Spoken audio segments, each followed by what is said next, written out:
परीक्षांमधल्या प्रश्नपत्रिका फुटीचे प्रकार आणि गैरप्रकारांना आळा घालणारं दुरुस्ती विधेयक सोमवारी लोकसभेत केंद्र सरकारनं मांडलं खरं.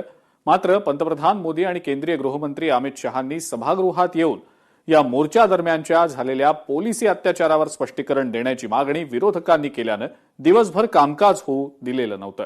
मंगळवारी सुद्धा सुरुवातीला विरोधकांनी गदारोळ केला, पण अध्यक्षांनी दुपारी 2 वाजता कोणताही विरोध असला तरी विधेयकावर चर्चा होणारच असं सांगत कामकाज दुपारपर्यंत तहकूब केलं होतं. त्यानंतर सभागृहात सार्वजनिक परीक्षा सुधारणा विधेयकावर चर्चेला सुरुवात झाली.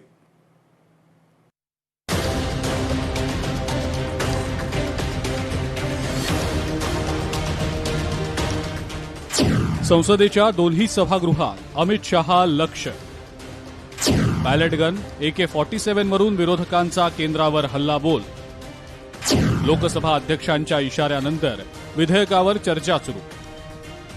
जंतर मंतरवरच्या विद्यार्थी आंदोलकांवर पॅलेट गनचा वापर आणि बिहारमधल्या आंदोलकांविरोधात AK-47 रायफलमधनं पोलिसांनी केलेल्या गोळीबाराच्या मुद्द्यावरनं विरोधकांनी केंद्रीय गृहमंत्री अमित शहा यांना आज लक्ष्य केलं.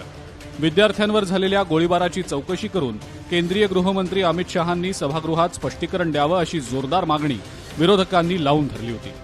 या मागणीवरनं विरोधकांनी सोमवारी दिवसभर संसदेच्या दोन्ही सभागृहांचं कामकाज चालू दिलं नाही. मंगळवारी सुद्धा सभागृहाचं कामकाज सुरू होताच विरोधकांनी अमित शहांच्या स्पष्टीकरणाची मागणी करत प्रश्नोत्तराचा तास रोखून धरण्याचा प्रयत्न केला. मात्र लोकसभा अध्यक्ष ओम बिर्ला यांनी चर्चा करण्याबाबतचा सज्जड दम विरोधकांना भरला.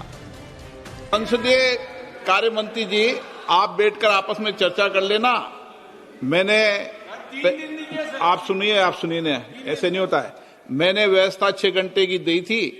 दोनों दल और सब दल मिलकर अभी शुरू होने के 1 घंटे बाद आपस में चर्चा करके और मुझे बता देना. मैंने व्यवस्था पहले 6 घंटे की दी थी, पर संसदीय कार्य मंत्री आप बैठकर चर्चा कर लें.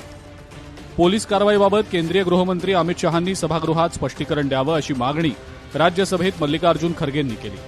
लोकसभेतही काँग्रेस, द्रमुक, तृणमूल काँग्रेस, समाजवादी पक्ष आदी विरोधी पक्षांच्या सदस्यांनी प्रचंड घोषणाबाजी देखील केली.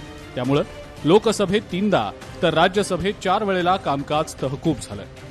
या विधेयकावर 6 ते 8 तासांचा कालावधी राखून ठेवला जाईल असं केंद्रीय संसदीय कामकाज मंत्री किरेन रिजिजू यांनी सभागृहात स्पष्ट केलंय.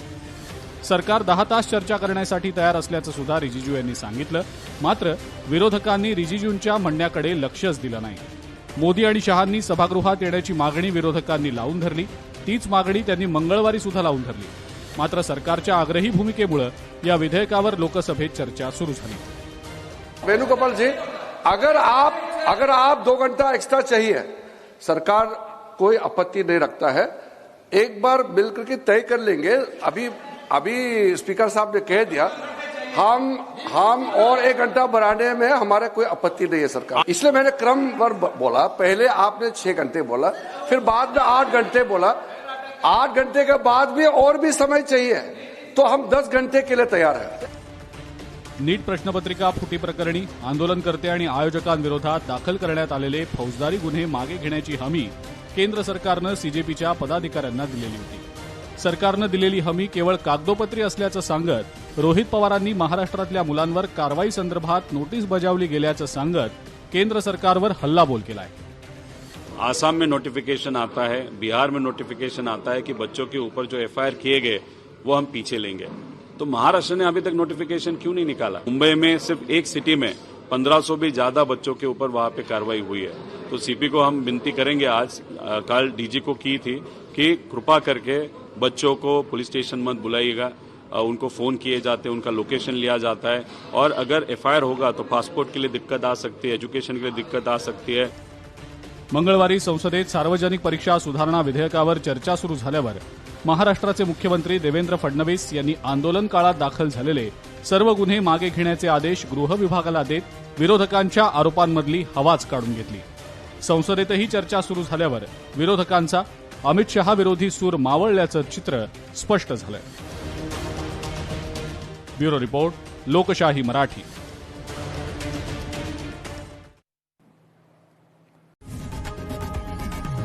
लोकशाही मराठी ऐका, पहा, जागरूक रहा.